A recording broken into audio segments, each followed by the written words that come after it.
हाँ जी, 11th class के students, chapter number 1, 4 to 6 marks की थ्योरी, फ्री फंड के नंबर। और बेटा व्हाट इज अकाउंट्स? बेटा अकाउंट्स क्या है? अकाउंट्स आखिरकार किसको कहते हो? अकाउंटिंग क्या है बेटा? एक प्रोसेस है। प्रोसेस का मतलब सीक्वेंस। बेटा प्रोसेस का मतलब सीक्वेंस। पहले हम आइडेंटिफाई करेंगे। किसको आइडेंटिफाई करेंगे? मनी टर्म्स को। Business activities which can be identified in terms of money, यानी कि मॉनेटरी चीजों को आइडेंटिफाई करूंगा। मॉनेटरी जो कि बिजनेस की ट्रांजेक्शंस है उसको आइडेंटिफाई करूंगा, फिर मेजर करूंगा। आइडेंटिफाई, मेजर पैसों में। उसके बाद आप उसको रिकॉर्ड करोगे, रिकॉर्डिंग। फिर क्लासिफाइंग, ग्रुपिंग। रिकॉर्डिंग का मतलब है अपनी लैंग्वेज में रिकॉर्ड करोगे। अकाउंट्स की लैंग्वेज में 2 वर्ड्स होते हैं, डेबिट और क्रेडिट। ये आप बाद में जाके rules of debit and credit पढ़ोगे चैप्टर नंबर 6 में। बट अपनी लैंग्वेज में रिकॉर्ड करोगे, फिर उसको क्लासिफाई करोगे। क्लासिफाई का मतलब होता है ग्रुप्स बनाना। ये भी बाद में पढ़ोगे लेजर, लेजर में। तो अकाउंटिंग प्रोसेस का मतलब सीक्वेंस है। Identify, measure, record. सबसे पहले रिकॉर्ड, ओरिजिनल एंट्री कहते हैं इसको, रिकॉर्डिंग। फिर क्लासिफाइंग, फिर समराइज। समराइज करोगे, आप प्रॉफिट एंड लॉस बनाओगे, बैलेंस शीट बनाओगे। समराइज करूंगा, उसके बाद मैं क्या करूंगा? एनालाइज एंड इंटरप्रेट करूंगा। और लास्ट स्टेप होगा कम्युनिकेट करने का। तो अकाउंटिंग क्या है? एक प्रोसेस है जहां पर आप identify, measure, record, classifying, summarising, फिर इंटरप्रेटिंग एंड लास्ट में कम्युनिकेट करना। ठीक है? प्रोसेस का मतलब सीक्वेंस, रिकॉर्डिंग, क्लासिफाइंग, समराइजिंग। उसके बाद अगर हम बात करते हैं इसकी, तो एक डेफिनेशन इससे भी दी हुई है American Institute of Certified Public Accountant ने। इससे बोला अकाउंटिंग एक आर्ट है। आर्ट किसका? Recording, classifying and summarising in a significant manner. Recording, classifying and summarizing in a significant manner and in terms of money. Accounting क्या है? Art of recording, classifying and summarising in a significant manner and in terms of money. वो transactions, वो event जिसका character finance का हो, and interpreting the results thereof. इस definition को तोड़ तोड़ के बोलना। पहला, अकाउंटिंग की art of recording, classifying and summarising in a significant manner. फिर बोलना इन टर्म्स ऑफ मनी। फिर बोलना किसको? वो ट्रांजेक्शंस, वो इवेंट जिसका करेक्टर किसका हो? फाइनेंस का। And interpreting the results thereof, and interpreting the results thereof. ये आपका हो गया, दैट इज ये मीनिंग हो गया। उसके बाद फीचर्स तो वहीं से आते हैं, recording, classifying, summarising, interpreting. Process क्या होता है? सबसे पहले फाइनेंशियल ट्रांजैक्शन, फाइनेंस की ट्रांजैक्शन मैं रिकॉर्ड करूंगा। कहां पर? जर्नल में, बुक्स ऑफ ओरिजिनल एंट्री। अभी बस ये सोच ले कि बस रिकॉर्ड का मतलब है अपनी लैंग्वेज में रिकॉर्ड करना। उसके बाद बेटा क्लासिफाई। बेटा what is classify? Groups banana. Same items shall be placed together in one group. Classify करना। उसके बाद समराइज करना। समराइज करना profit and loss balance sheet में, फिर उसका एनालिसिस करना, इंटरप्रेट करना, और लास्ट में जाके कम्युनिकेट करना। ये अकाउंटिंग का प्रोसेस होता है। क्लियर? अब आपने डेफिनेशन तो पढ़ी ली बुक कीपिंग और अकाउंटिंग की। तो बुक कीपिंग क्या है? Identify, measure, record, classify. आपने जो अकाउंटिंग की डेफिनेशन पढ़ी थी उसको 2 पार्ट्स में डिवाइड कर लो। इसको आइडेंटिफाई, मेजर, रिकॉर्ड, क्लासिफाई। ये summarise, analysis, interpretation and communicating. अच्छा, ये पहले आएगी, वो बाद में आएगी। प्राइमरी, सेकेंडरी, ये जूनियर करेगा, वो सीनियर स्टाफ करेगा। ये रूटीन नेचर है, रूटीन एंड क्लेरिकल है। रूटीन एंड क्लेरिकल है। बेटा क्लेरिकल का ऑपोजिट क्या होता है? क्लेरिकल का दिमाग वाला, दिमाग वाले को कहते हो एनालिटिकल, और रूटीन को कहते हो जो चेंज नहीं होता वो रूटीन होता है। रूटीन के अलावा दूसरा ऑपोजिट होता है डायनेमिक। तो एनालिटिकल एंड डायनेमिक है। क्यों क्यों क्यों बनाता है तू अकाउंट्स? बेटा अकाउंट्स बनाता है नेट रिजल्ट्स के लिए, और ये बनाता है रिकॉर्ड्स के लिए। Systematic records, net results. जहां बुक कीपिंग खत्म वहां अकाउंटिंग स्टार्ट। और इसके लिए कोई स्किल्स नहीं चाहिए, उसके लिए दुनिया झाड़ के तेरे को स्किल्स चाहिए। तो ये याद हो गया, एक बारी और आजा मेरे साथ जल्दी से। Identify, measure, record, classify, summarise, analysis, interpretation and communicating. पहली वाली स्टेज, बाद वाली stage, junior, senior, nature, routine and clerical. Clerical का ऑपोजिट क्या होगा? एनालिटिकल। और रूटीन का डायनेमिक। क्यों? Systematic results, net systematic records, net results. क्यों बनाते हैं सिस्टमैटिक रिकॉर्ड्स? क्यों बनाते हैं बेटा सिस्टमैटिक रिकॉर्ड्स? क्यों बनाते हैं बेटा नेट रिजल्ट्स के लिए? जहां बुक कीपिंग खत्म वहां अकाउंटिंग स्टार्ट्स। कोई स्किल्स नहीं चाहिए, और स्किल्स चाहिए। ये हो गया बुक कीपिंग और इसका। अब तेरे यहाँ पर 3 क्वेश्चन में ही आएंगे। पहला आएगा ऑब्जेक्टिव्स, दूसरा आएगा लिमिटेशंस, और तीसरा आएगा advantages. So there are basically 3 things which are very very important. Number 1, objectives.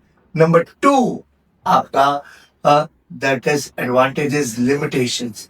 और तीसरा आएगा आपका ये आज बेटा एडवांटेजेस के। एडवांटेजेस को रोल भी कहते हैं, रोल भी कहते हैं। What are the advantages of accounting? बेटा तेरे को मैं एडवांटेजेस पढ़ा रहा हूँ। एडवांटेजेस क्या है बेटा? पहली बात, फाइनेंशियल इंफॉर्मेशन बताता है बिजनेस के लिए। क्या बताता है? फाइनेंशियल इंफॉर्मेशन बताता है बिजनेस के लिए। पक्का? अच्छा, दूसरी बात, मैनेजमेंट को हेल्प करता है डिसीजंस लेने में। अगर आपको एक ब्रांच से प्रॉफिट नहीं हो रहा तो कैसे पता लगेगा? अकाउंट से। Management have to take a wise decisions and that decisions are to be taken on the basis of accounts. Accounts के बेसिस पे आप डिसीजंस लेते हो। तो असिस्टेंस टू मैनेजमेंट। उसके बाद मेमोरी। अरे अकाउंट्स बुला लेगा, दिमाग में याद रखने की कोई जरूरत नहीं है। It replaces memory, it replaces memory. आप कंपैरेटिव स्टडी कर सकते हो। There are 2 types of comparison. एक कंपैरिजन अब डीपीएस का पाल मारुति के साथ हो रहा है, ये क्या हो गया? Inter school. रिलायंस का विप्रो के साथ हो रहा है, विप्रो का टीसीएस के साथ हो रहा है, ये क्या हो गया? इंटर। अगर टीसीएस अपने रिजल्ट्स अपने आप के, या फिर डीपीएस स्कूल 2026 का रिजल्ट 2025 के रिजल्ट से कंपेयर कर लिया, वो क्या हो गया? इंट्रा। अपने आप से इंट्रा। आपने 9 का रिजल्ट 10 से कंपेयर किया, इंट्रा। लेकिन किसी और स्कूल से, किसी और बच्चे से करो, इंटर। पक्का तेरा 2 टाइप्स ऑफ कंपैरिजन। उसके बाद अब ये टैक्स कहाँ से पता लगता है? प्रॉफिट से। प्रॉफिट कहाँ से पता लगेंगे? अकाउंट से। तो सेटलमेंट ऑफ टैक्सेस। उसके बाद लोन लेने। लोन कहाँ से लोगे आप? Facilitate loan. बेटा अगला पॉइंट याद रखना, फैसिलिटेट लोन। बैंकर क्या देखेगा भाई? बैंकर क्या देखेगा? आज मैं किसी बैंक में पहुंच जाऊं और कहूं मेरे को 10 करोड़ का लोन लेना है, क्या बैंक मेरे को दे देगी? बैंक मेरे क्या देखेगी? अकाउंट्स। क्या देखेगी बच्चों? अकाउंट्स।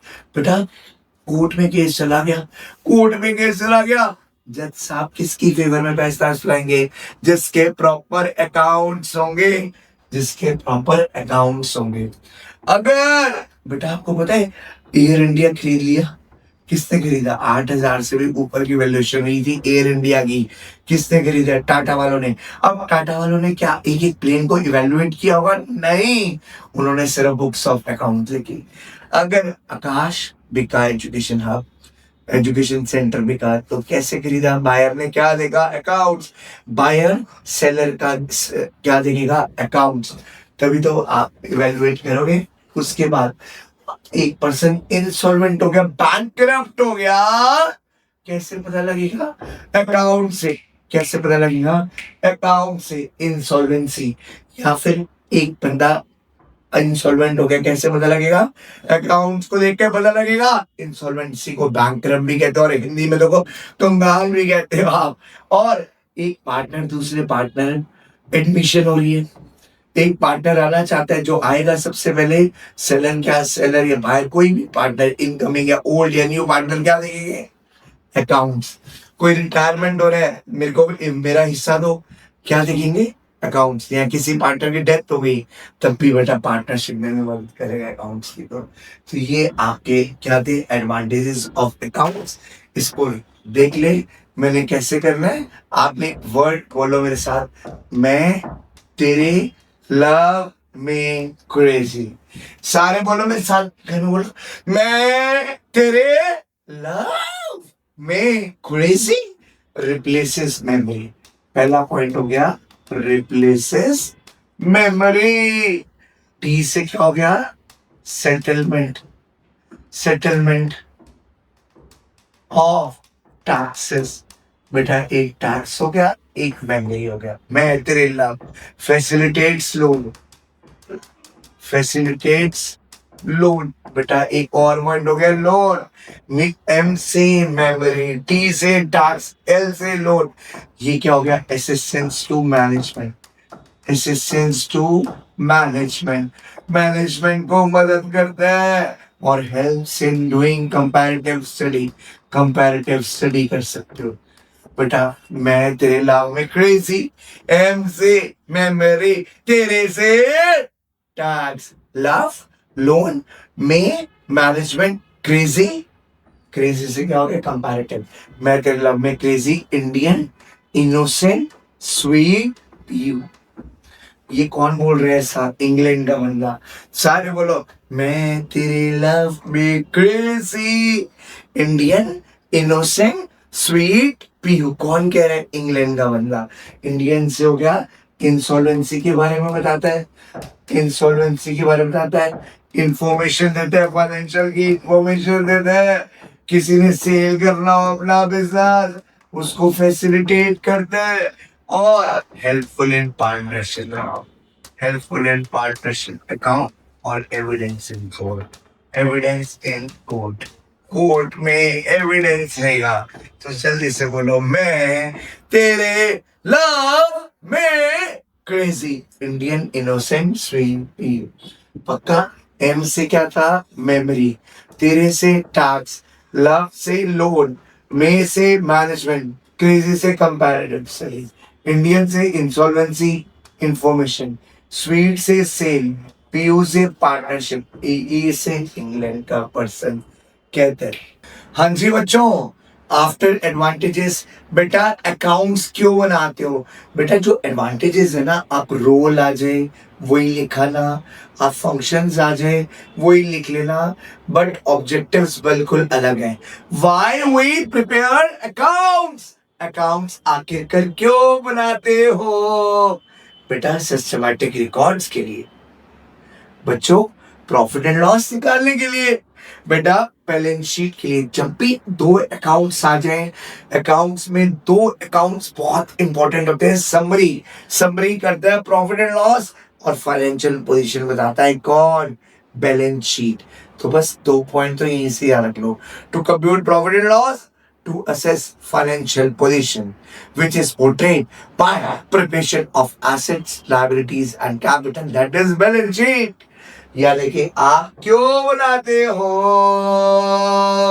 बिजनेस के रिकॉर्ड्स के लिए, पक्का। Maintain business records. क्यों? क्यों? प्रॉफिट एंड लॉस के लिए। क्यों? बैलेंस शीट के लिए, यानी कि फाइनेंशियल पोजीशन के लिए। क्यों? accounting information to users। बेटा why we prepare accounts? बेटा we need to prepare systematic records। आप यहाँ पर थोड़ी ना याद रख लोगे सब कुछ, replaces memory रहना, systematic records। we need to ascertain profit and loss, and profit and loss कैसे बनेगा? जब हम accounts बनाएंगे। उसके बाद ascertaining financial position, balance sheet, assets, liabilities and capital. और उसके बाद providing accounting information to users. 4 point पक्का खर्चा, प्रताप पहला कौन सा करेगा? ऑब्जेक्टिव्स में first point is systematic records, second point is profit and loss, third is financial position and fourth providing information to users. क्यों यूजर्स अभी मैं बताता हूँ यूजर्स को करने के लिए। क्लियर है? ये भी समझ आ गया आपको? Providing and accounting information to users, ये हो गया हमारा ऑब्जेक्टिव्स। और एक 500 पॉइंट वैसे ही याद लियो, असिस्टेंस टू मैनेजमेंट को मदद करने के लिए हम बनाते हैं। पक्का?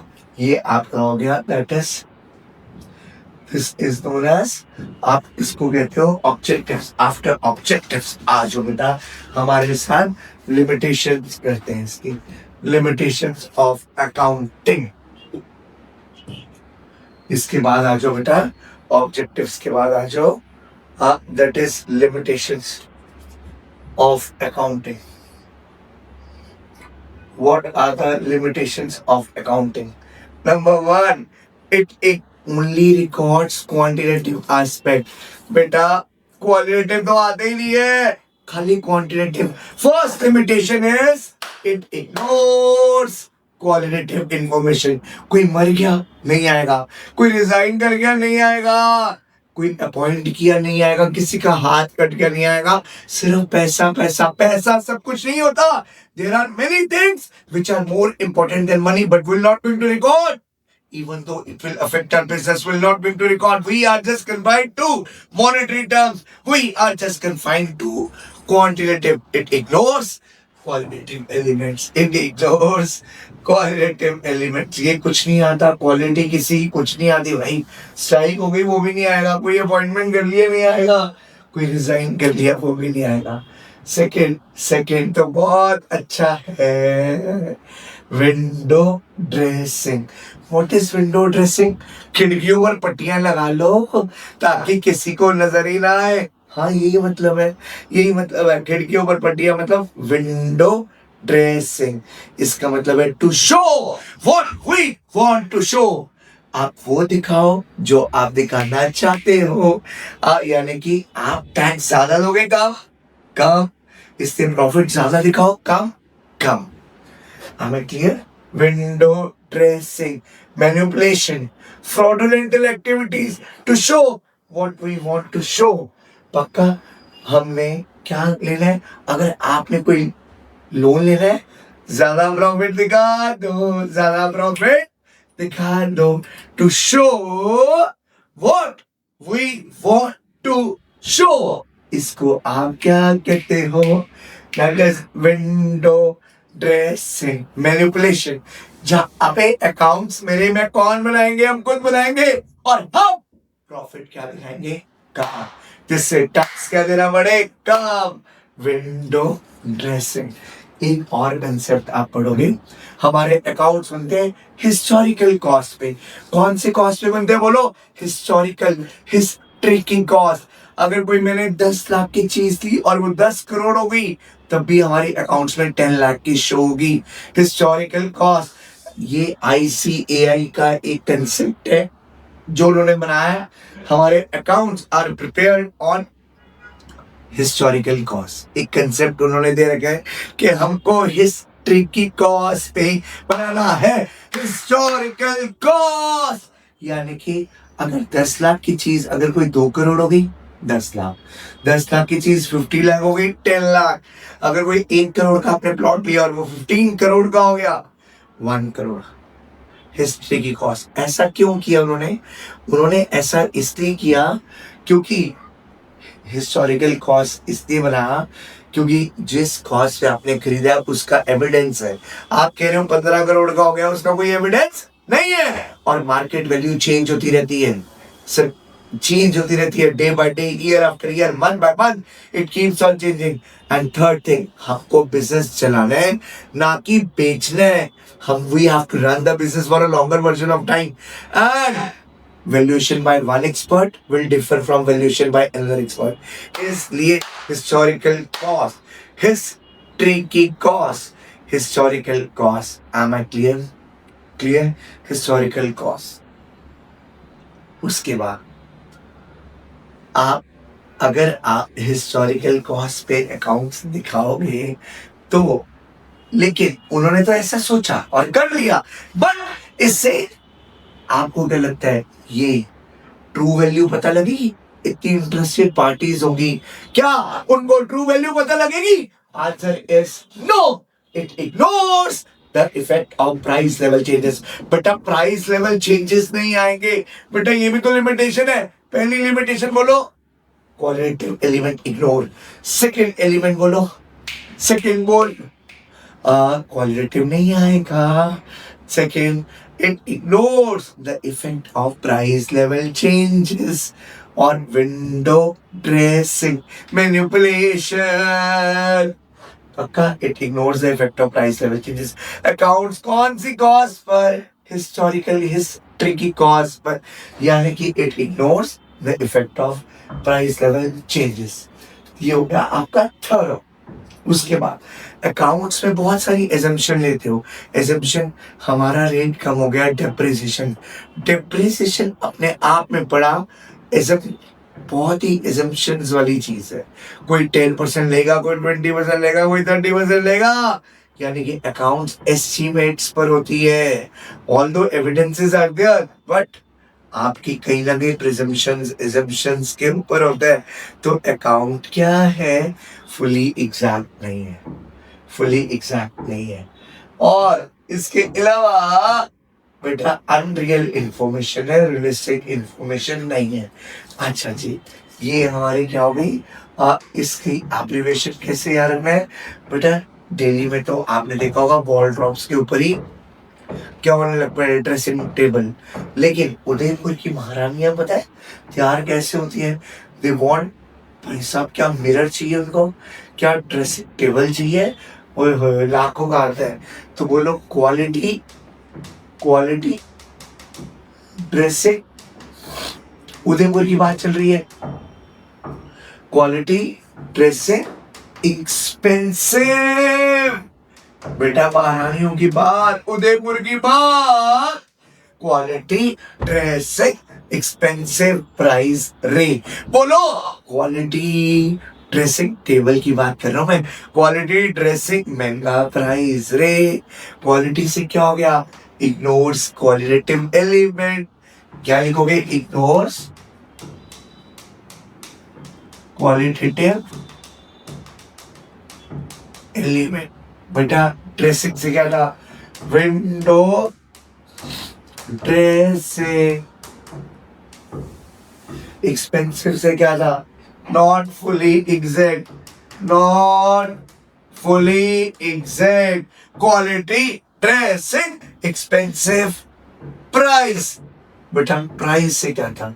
Ignores effect of price level changes, ignores effect of price level changes। और रे अनरियलिस्टिक, अनरियलिस्टिक है, अनरियल है। क्या बेटा? अनरियल है, अनरियल है। पक्का ये क्या हो गया आपका? लिमिटेशंस। ये क्या होगी आपकी? लिमिटेशंस। Am I clear? ये क्या होगी आपकी? Limitations. Quality dressing expensive price rate. उसके बाद आता है external and internal users. Internals में आपके पास दो ही है। इंटरनल जो ऑर्गेनाइजेशन के अंदर होते हैं, ओनर और मैनेजमेंट। इंटरनल में ओनर्स और owners and management. Owners and management. भाई अकाउंट्स पर किसकी नजर रहेगी? ओनर्स की। सबसे ज्यादा किसकी? ओनर की। To know the profitability of the accounts, owner is most anxious person. उसके बाद second is management. They have to take decisions, and the decisions have to be taken on the basis of accounts, on the basis of owner. Owner हो गया, management हो गया। अच्छा employees external होगा, employees is not internal. तो employees को external, why employees regarded as external? Employee का कोई कंट्रोल ऑफ अफेयर्स नहीं होता मैनेजमेंट में। तो एम्प्लॉय क्यों देखता है? एम्प्लॉय क्यों देखेगा? एम्प्लॉय अकाउंट्स इसलिए देखेगा सैलरी हाइक के लिए। किसके लिए बोलो? सैलरी हाइक के लिए। इसके अलावा एक्सटर्नल यूजर्स कौन हो सकते हैं बोलो? ये सारे के सारे bankers and financial institution loan देंगे ना, they are the loan providers, तो they will see the accounts. जिसको लोन चाहिए उसका अकाउंट्स देखेंगे। फिर इन्वेस्टर्स एंड पोटेंशियल, भाई जिसने पैसा लगा रखा वो देखेगा कितना प्रॉफिट आया, मेरा शेयर प्राइस कितना बढ़ा, मेरे को रिटर्न कितनी मिलेगी। एक हो गया इन्वेस्टर एंड पोटेंशियल इन्वेस्टर, हो गया आने वाला इन्वेस्टर। आने वाला इन्वेस्टर वो कौन सा हो गया? Potential investor. कौन सा हो गया? Potential investor. उसके बाद क्रेडिटर, जिससे हमने उधार में पैसे ले रखे हैं, जिसने क्रेडिटर जिसको हमने पैसे देने हैं, जिससे हमने गुड्स खरीदे हुए हैं, वो भी तो देखेगा। हमारी क्या देखेगा? अकाउंट स्ट्रॉन्ग है तो अपने पैसे मांगेगा ना क्रेडिट वर्दीनेस के लिए। क्रेडिटर गवर्नमेंट टैक्स, बेटा गवर्नमेंट ने बहुत सारे टैक्सेस लगाने हैं, जीएसटी लगाना है, इनकम टैक्स लगाना है, कॉर्पोरेट टैक्स लगाना है, गवर्नमेंट भी देखेगी बेटा, गवर्नमेंट भी देखेगी। उसके बाद बेटा रिसर्च, अपने प्रोजेक्ट्स बनाने के लिए रिसर्चर्स भी देखेंगे, और सोसाइटी भी चैरिटेबल्स के लिए देखेगी। तो ये क्या था आपका? यूजर्स ऑफ, इंटरनल में ओनर मैनेजमेंट और एक्सटर्नल में employees, government, bankers, investor and potential investor, creditor, researchers, society. ये हो गया आपका। अच्छा जी, इसके बाद आता है मोस्ट इंपॉर्टेंट थ्योरी का क्वेश्चन आता है, सबसे इंपॉर्टेंट, वो आएगा qualitative characteristics of account. Qualitative characteristics of account, हमारे अकाउंट्स कैसे हो? बेटा रिलायबल हो। बेटा क्या हो बोलो?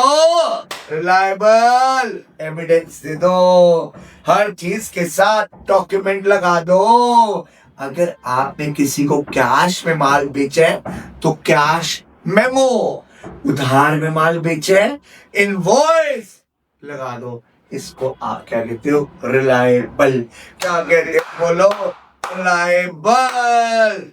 क्या कहते हो बोलो? रिलायबल। हमारे अकाउंट्स कैसे हो? रिलायबल हो।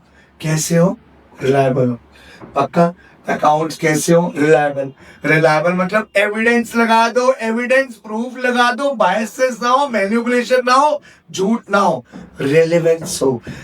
जिसको हमने दिए उसके लिए रिलेवेंट होने चाहिए, इजी होने चाहिए, वो अंडरस्टैंड कर सके। कॉम्प्लिकेटेड मत दिखाना, फुल डिस्क्लोजर्स करना, अंडरस्टैंडेबल होना चाहिए।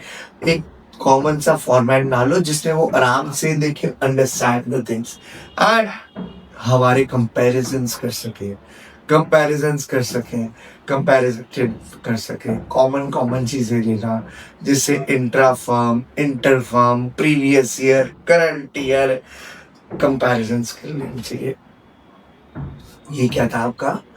तो क्वालिटेटिव कैरेक्टरिस्टिक्स ऑफ अकाउंट्स, ठीक है।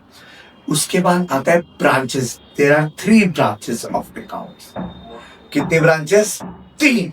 एक तो फाइनेंशियल अकाउंटिंग। फाइनेंशियल अकाउंटिंग जिसको आप पढ़ रहे हो वो क्या है? Financial accounting. What is financial accounting? जिसमें आप profit and loss, balance sheet वगैरह बनाओगे। Financial accounting. एक होगी आपकी बेटा cost accounting. What is cost accounting? बेटा जो फैक्ट्रीज के अंदर होती है, material cost, labour cost, overhead cost, it is confined to only manufacturing activity. So this cost is cost centric. ये बहुत बड़ी है फाइनेंशियल अकाउंटिंग जो आप पढ़ रहे हो। कॉस्ट अकाउंटिंग नहीं पढ़ रहे, but labour, material, production, manufacturing, ये सब वो कॉस्ट होती है। और तीसरी जो मैनेजमेंट होती है, मैनेजमेंट अकाउंटिंग, जो मैनेजमेंट डिसीजंस लेने के लिए अकाउंटिंग होती है। बेसिकली इसमें सारी एनालिसिस आती है और सारा इंटरप्रिटेशन आता है। अच्छा बेटा एक बात सुनो, हम 12th में क्या पढ़ रहे हैं? अकाउंटेंसी। अकाउंटेंसी नॉलेज है, नॉलेज। अकाउंटिंग उसकी प्रैक्टिकल एग्जीक्यूशन है। बेटा अकाउंटेंसी क्या है? नॉलेज। और अकाउंटिंग क्या है? उसकी प्रैक्टिकल, उसकी एप्लीकेशन ऑफ अकाउंटेंसी, जो लर्निंग प्रिंसिपल्स, लर्निंग आउटकम, वो अकाउंटिंग है। अकाउंटिंग उसका प्रैक्टिकल वर्जन। अकाउंटेंसी तो प्रिंसिपल्स है जो आप पढ़ रहे हो, ठीक है। तो ये हो गया आपका मैनेजमेंट अकाउंटिंग। उसके बाद आता है, हमारे यहाँ दो सिस्टम्स होते हैं, डबल एंट्री और सिंगल एंट्री। डबल एंट्री मतलब बड़ी बड़ी इस्टेब्लिशमेंट बनाए, बहुत बड़ी, साइंटिफिक है, कंप्लीट है, कंप्लीट पैकेज है। ये लोग जर्नल भी बनाएंगे, मतलब एक जर्नल बनाएंगे, लेजर बनाएंगे, ट्रायल बैलेंस बनाएंगे, फिर प्रॉफिट एंड लॉस, फिर बैलेंस शीट। ये लोग मेरे ऐसे छोटे छोटे बंदे, वो सिंगल एंट्री। हम लोग कंप्लीट अकाउंट्स नहीं बनाते। कंप्लीट मतलब ऐसा नहीं करते पहले हम जर्नल बनाए फिर हम लेजर बनाए, हम नहीं करते। हम तो सीधा रफ में लिख लेते हैं और उसके बाद आप प्रॉफिट एंड लॉस और बैलेंस शीट डालो। बेटा एक एक चीज रिकॉर्ड करने को कहते हैं डबल एंट्री। अर्थमेटिकल एक्यूरेसी किसमें पता लगेगी? Double entry. साइंटिफिक कौन सा है? Double entry. कंप्लीट पैकेज कौन सा है? Double entry. सारी बड़ी ऑर्गेनाइजेशन किसको फॉलो करती है? डबल एंट्री को। सिंगल एंट्री टाइनी वाइनी बंदे कंप्लीट नहीं बनाते, बड़ी सारी चीजें रफ में लिखा देते हैं। वो एक जर्नल सबसे पहला बनता है, जर्नल वो नहीं बनाते, लेजर नहीं बनाते, बस कर लेते हैं। तो डबल एंट्री में टू फोल्ड होगी, टू फोल्ड चीजें होगी पक्का। आपकी डबल एंट्री में साइंटिफिक मेथड होगा जिसके अंदर कुछ डेबिट और कंप्लीट रिकॉर्ड होगा, टू फोल्ड होगा, तभी asset is equal to liability plus capital होगा। कोई भी चीज डेबिट है तो उसको क्रेडिट करूंगा, अर्थमेटिकल एक्यूरेसी के लिए बनेगा। अर्थ साइंटिफिक है, कंप्लीट रिकॉर्ड है, अर्थमेटिकल एक्यूरेसी के लिए प्रॉफिट एंड लॉस सीख आएगा, फाइनेंशियल चेक बड़ी आएगी, कंपैरेटिव स्टडी कर पाओगे, मैनेजमेंट डिसीजन स्लिप आएगी, फ्रॉड का एलिमेंट नहीं रहेगा, महंगा होगा, टाइम लगेगा, कॉम्प्लिकेटेड है, कॉस्टली, और छोटे छोटे तो बना ही नहीं सकते हैं। तो ये हो गया आपका डबल एंट्री बुक कीपिंग। तो ये आपने क्या पढ़ा मेरे साथ? Chapter number 1। चैप्टर नंबर 1 दोबारा एक बार मेरे साथ देख लें। पहला क्वेश्चन कौन सा पड़ेगा? मीनिंग। मीनिंग। दूसरा क्वेश्चन कौन सा पड़ेगा? दैट इज मीनिंग के बाद उसके features. Meaning of accounting, features of accounting, process of accounting, फिर तूने क्या पढ़ा? ऑब्जेक्टिव्स ऑफ अकाउंटिंग, फिर क्या पढ़ा? ऑब्जेक्टिव्स के बाद पढ़ा एडवांटेजेस बोलने, इसी को ही तोड़ मोड़ के रोल लिख ले या फंक्शंस लिख ले। ये तो बहुत इंपॉर्टेंट है। कौन सा? लिमिटेशंस ऑफ अकाउंटिंग, फिर बुक कीपिंग एंड अकाउंटिंग का डिफरेंस, फिर क्या पढ़ा? ये दोनों बड़े इंपॉर्टेंट होंगे, लिमिटेशंस भी और ये भी।